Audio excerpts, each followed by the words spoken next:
Bonjour, je suis Hakim La'alam et je vous propose ma chronique du dimanche 8 mai 2022. Elle s'intitule « Leur cède dans leurs mains ».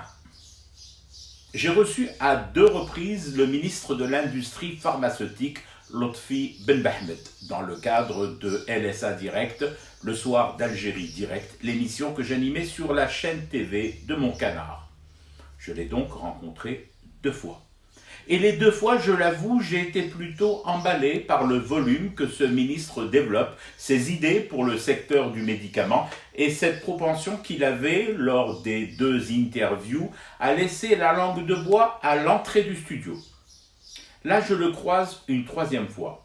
Pas directement, mais à travers une déclaration, ou plutôt une déclaration et ensuite un communiqué mis au point qu'il vient de produire avec son département.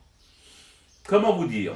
Un pilonnage sans précédent et pur sucre de Benbahmed contre les positions supposées acquises du géant danois Novo Nordisk. Une méga boîte censée fabriquer ici chez nous en désédie de l'insuline. Rarement entendu dans la bouche d'un responsable algérien en poste 100 ans des propos aussi directs, crus et bruts de décoffrage. 0 copeau garanti.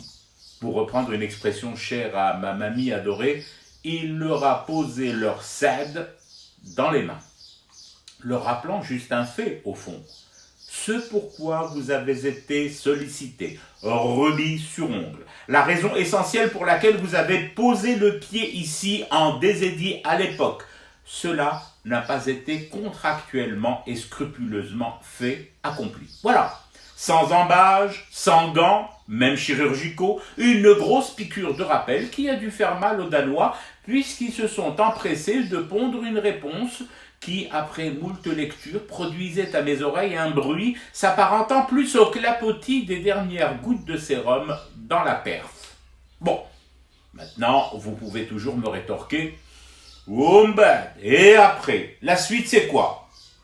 Comme je le lis ni dans le marc de café, ni dans le sucre roux, je vous répondrai tout bêtement « Wallah malabali ». Je ne sais pas.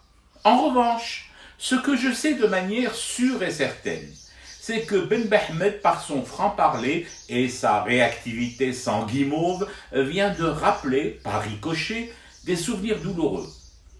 Pour tout vous dire, il nous rappelle d'où nous venons, ou plutôt d'où nous revenons. À ceux qui l'auraient oublié, pas moi, surtout pas moi le teigneux, il fut un temps maudit où des diplomates algériens se faisaient embarquer par une police étrangère, se faisaient mettre en cabane pour un délit d'homonymie.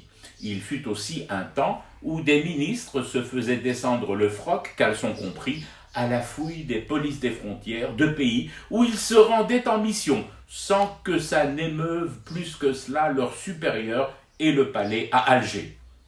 Alors oui, que le ministre Benbahmed dise enfin leur fait à des géants du Médoc qui pensaient avoir tout compris au système des aides et à son mode de connivence silencieuse en pratique pendant plus de 20 ans, eh bien moi ça me va. Ça me va en amuse-gueule, bien évidemment. En attendant plus. Et en attendant plus, je fais quoi moi ? Eh ben, je fume du thé pour rester éveillé à ce cauchemar qui continue. C'était Hakim La'alam, je vous retrouve demain pour une autre chronique et une autre façon de dire son amour à l'Algérie.